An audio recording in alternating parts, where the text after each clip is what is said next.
Myung-hee bergegas menemui teman kencannya. Hitae duduk di seberangnya. Myung-hee mencoba mengingat aturan yang diperintahkan oleh Suryeon padanya, agar kencan gagal.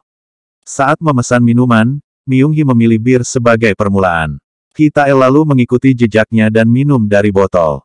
Semua yang Myung-hee lakukan untuk mencoba membuat Hitae benci, justru menjadi bumerang untuknya. Myung-hee juga terkejut mengetahui bahwa pria yang duduk di hadapannya tersebut adalah Hitae, mahasiswa kedokteran yang dikenal meraih nilai tertinggi di universitas. Kencan buta mereka sepertinya tidak berjalan sesuai rencana Myung-hee dan Suryeon. Hitae akhirnya mengantar Myung-hee pulang dengan taksi. Saat sampai di depan rumah Suryeon, Hitae memberinya sepatu baru yang dibelinya tanpa sepengetahuan Myung-hee.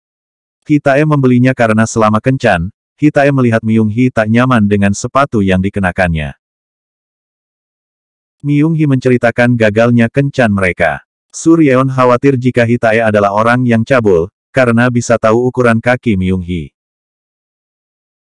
Sesampainya di rumah, ayah Hitae menegaskan pada Hitae agar kencan tersebut berhasil, karena masa depan keluarga mereka bergantung pada pernikahan Hitae dan Suryeon. Keesokan harinya, Hitae melihat Myung-hee di jalan. Myung-hee hampir ditabrak sepeda motor. Untungnya Hitae menyelamatkannya. Myung-hee lalu bergegas menaiki bus tetapi Hitae mengikuti. Ia berdiri di depan pintu bus sambil berteriak ke arah Myung-hee menanyakan kapan mereka bisa berkencan lagi. Myung-hee merasa malu karena semua orang di bus memperhatikan Hitae dan dirinya. Akhirnya Myung-hee pun memutuskan untuk mengadakan kencan kedua mereka.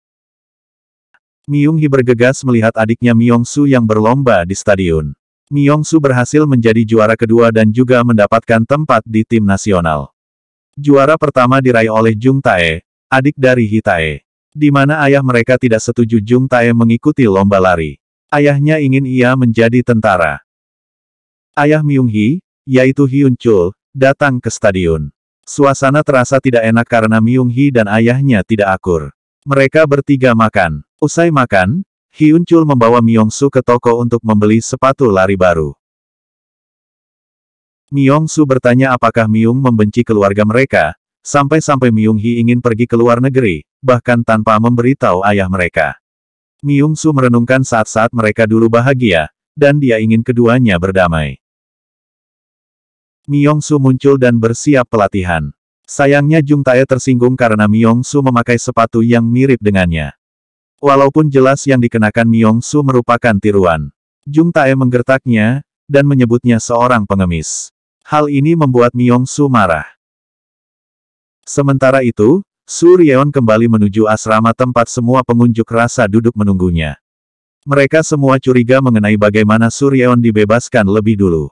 Mereka yakin Suryeon mendapatkan perlakuan istimewa. Suryeon lalu mengingatkan mereka tentang pabrik. Namun mereka akhirnya pergi. Mereka tidak senang pada Suryeon, dan percaya Suryeon berada di kelas yang berbeda dengan mereka. Myung-hee dan Hitae bersiap kencan kedua mereka. Kali ini Hitae memberitahu kepada Myung-hee bahwa dia spesial baginya. Tiba-tiba, Byeong-chol, rekan kerja Myung-hee, kebetulan juga datang ke tempat itu. Dia berbicara begitu keras kepada temannya, menjelek-jelekkan Myung-hee. Hitae merasa Myung-hee terlihat tidak nyaman. Hitae lalu berjalan mendekat, dan menumpahkan air dingin ke kepala Byeong-chol. Hitae memberitahu kepadanya untuk berhati-hati dengan apa yang dia katakan mulai sekarang. Myung-hee lalu bergegas pergi, pada akhirnya terpeleset dari tangga. Hitae lalu mengangkatnya dan membawanya ke tempat lain.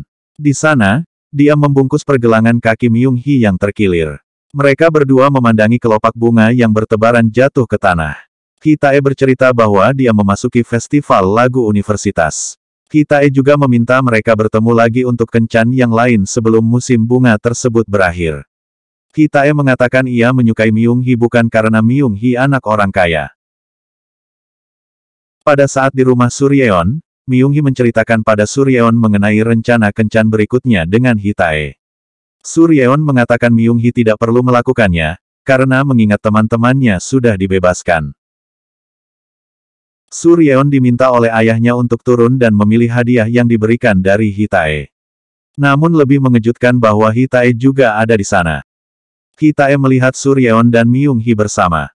Tidak ingin membuka kedoknya, Hitae menyapa Suryeon sambil melirik Myung Hee dan melemparkan senyum.